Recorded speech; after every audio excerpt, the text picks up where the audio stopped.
Hello, children. I think you all know food, water, and clothes are our basic needs. We find many plants and animals around us, and let us see how are they useful to us.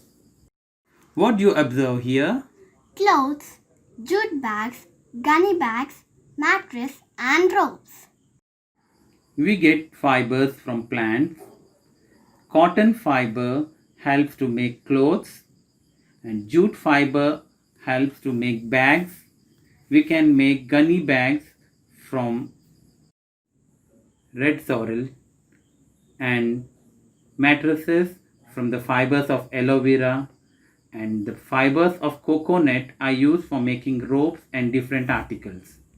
What do you observe now? Sweaters, mufflers, jackets and saris.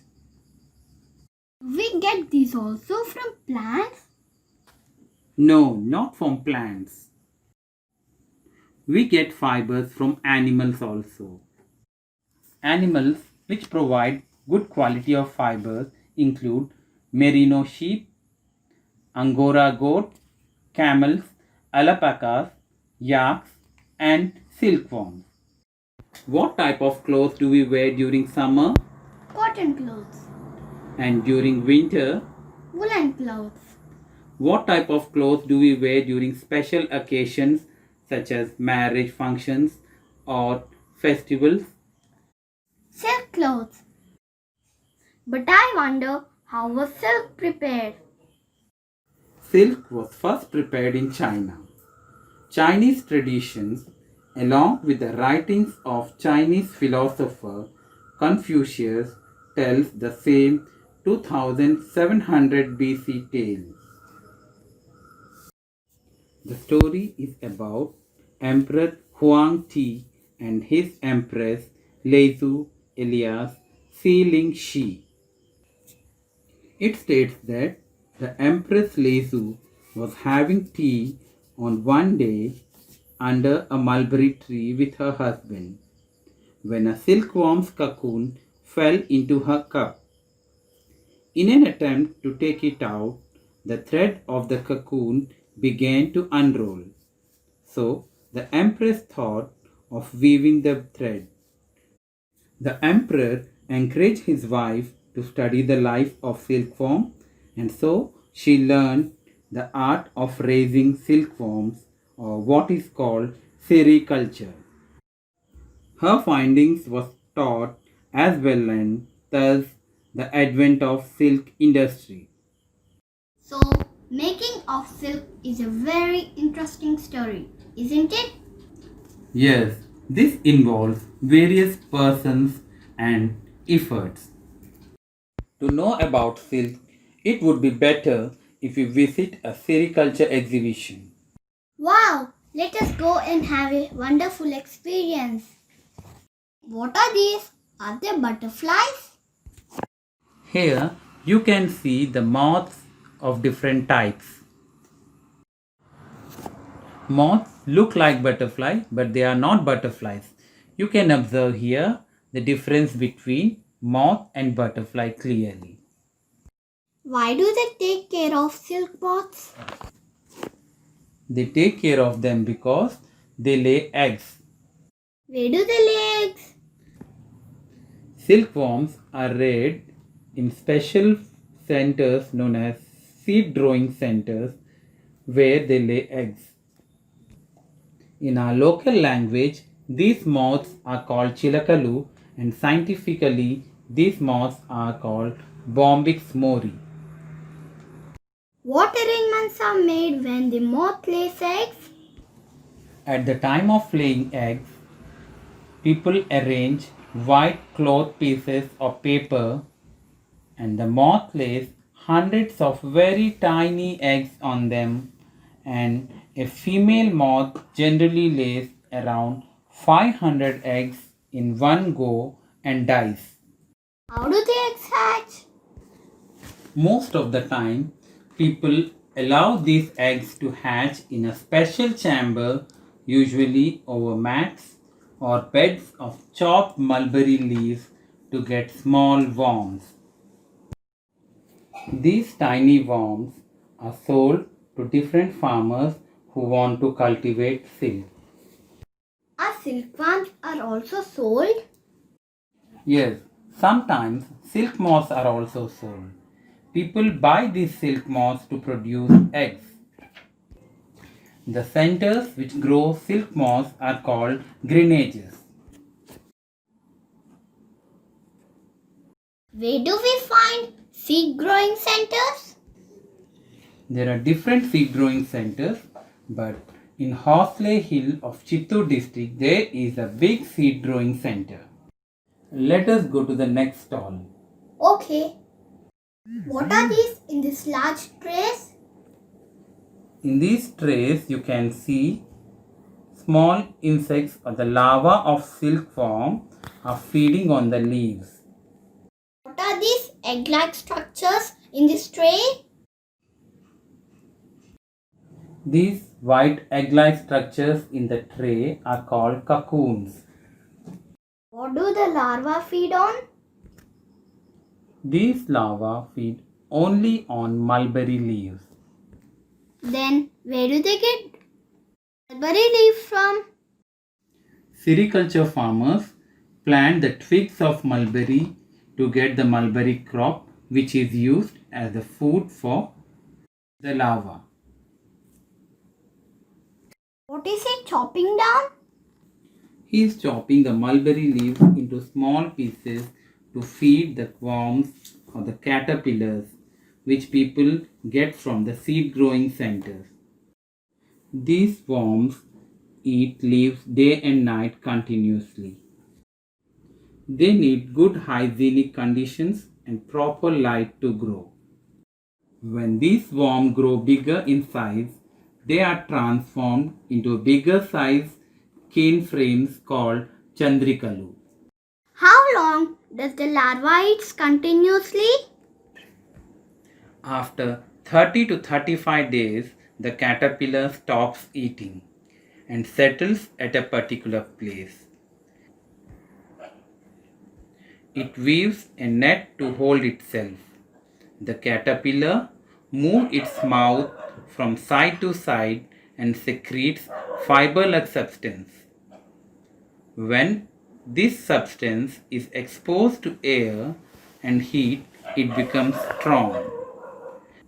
And the net is woven completely to cover the body of the caterpillar. This seems to be a closed sac.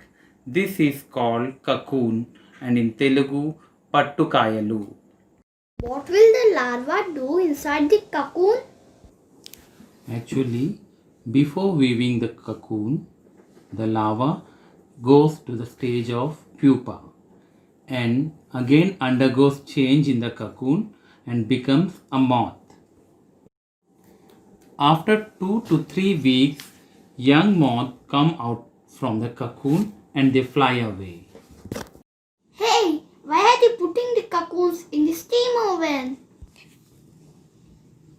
The cocoons are put in steam oven for 10 to 15 minutes to kill the larva inside. This process is called stifling. Why are cocoons stifled?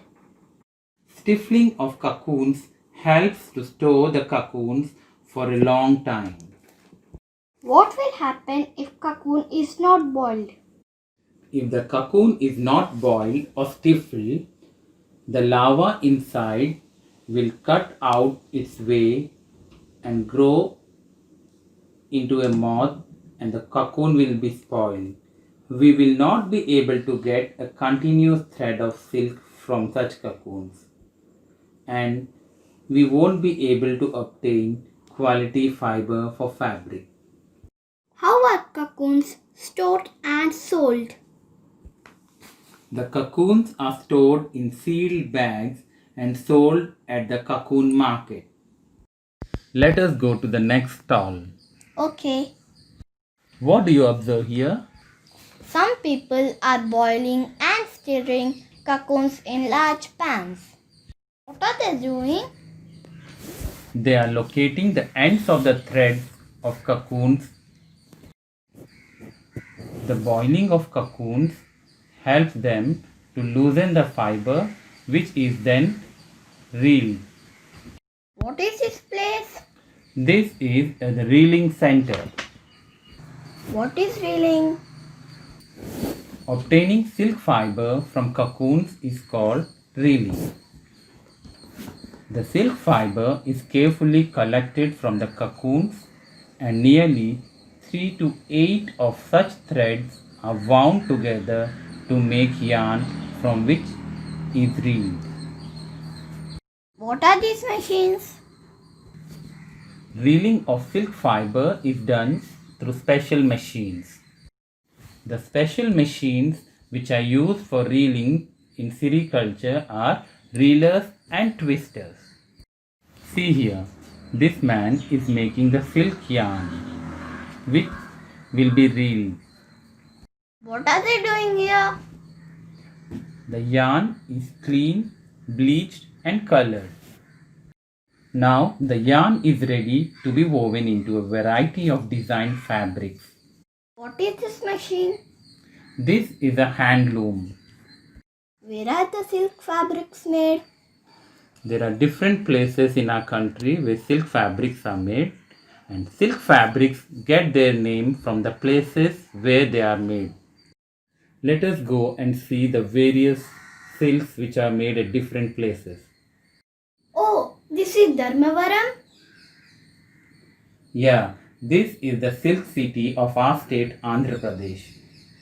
People weave silk fabrics by using silk yarn on hand looms. Weaving is a traditional occupation here. Wow, Dharmavaram silk sarees. Yes, Dharmavaram saris are famous for its wide border and rich butta or dots. These are Venkatagiri silk, famous for their silver borders. These are Benares saris, famous for their rich butta works. Kanchipuram silk is famous for its good quality of silk. These are Narayanpet silk, Kottakota silk.